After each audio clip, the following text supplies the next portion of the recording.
ഉച്ചയ്ക്ക് ഊണ് കഴിഞ്ഞ് ഒന്ന് ഉറങ്ങി. ഇതാ 4 മണിയാകുമ്പോൾ എഴുന്നേറ്റു. ചായ കുടിക്കാം എന്ന് വിചാരിച്ചു. ചായയുടെ വിഭവങ്ങൾ ഇതൊക്കെയാണ്: ഉഴുന്നുവട, സമൂസ, രാവിലെ ഉണ്ടാക്കിയ അടയാണ്, അടയുടെ ബാക്കിയാണ്. പിന്നെ ഇതിൻ്റെ ചെറുപയർ വെച്ചിട്ടുള്ള സുഖിയൻ, പിന്നൊരു സബർജില്ലി.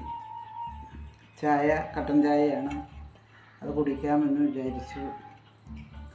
അങ്ങനെ ഇത് ഞാൻ മാത്രം തിന്നുന്നതല്ല കേട്ടോ, ഇത്ര സാധനമേ ഉള്ളൂ. എല്ലാവരും കാണുമ്പോൾ വിചാരിക്കും ഇത് ഇത്രയൊക്കെ തിന്നുമോ. തിന്നില്ല, തിന്നാൻ നമ്മളെ കൊണ്ട് പറ്റില്ല. അങ്ങനെ ഞാനും ഇവിടെ കുട്ടികളുണ്ട്, കുട്ടികളൊക്കെ കൂടെ കൂടിയിട്ട് കഴിക്കും. അങ്ങനെ ചായ കുടിക്കാം. ചായ കുടിച്ചില്ലെങ്കിലേ ചിലപ്പോൾ തലവേദന വരും. കട്ടൻ ചായ ആയാലും കുടിച്ചില്ലെങ്കിൽ ക്ഷീണവും വരും. അതുകൊണ്ട് അപ്പോൾ നമുക്ക് ചായ കുടിക്കാം. ഓക്കെ, എല്ലാവരും വീഡിയോ കാണുക, സബ്സ്ക്രൈബ് ചെയ്യുക, ലൈക്ക് ചെയ്യുക, ഷെയർ ചെയ്യുക. കടയിൽ നിന്ന് വാങ്ങുന്ന സാധനത്തിനൊന്നും അത്ര വലിയ ടേസ്റ്റൊന്നുമില്ല. എല്ലാവരും ഇങ്ങനെ കടകളിൽ നിന്ന് മേടിച്ചിട്ട് വീട്ടിലുണ്ടാക്കാൻ മേടിച്ചിട്ട്.